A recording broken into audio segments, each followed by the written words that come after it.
Every bird alive today is a living dinosaur, not just a distant cousin.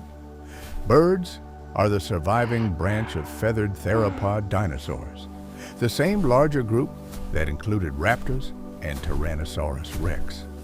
Their feathers, hollow bones, eggs, and even their wishbone all connect them to that ancient family tree. So when you see a bird outside your window, you are not just seeing an animal. You are looking at the last living line of the dinosaurs.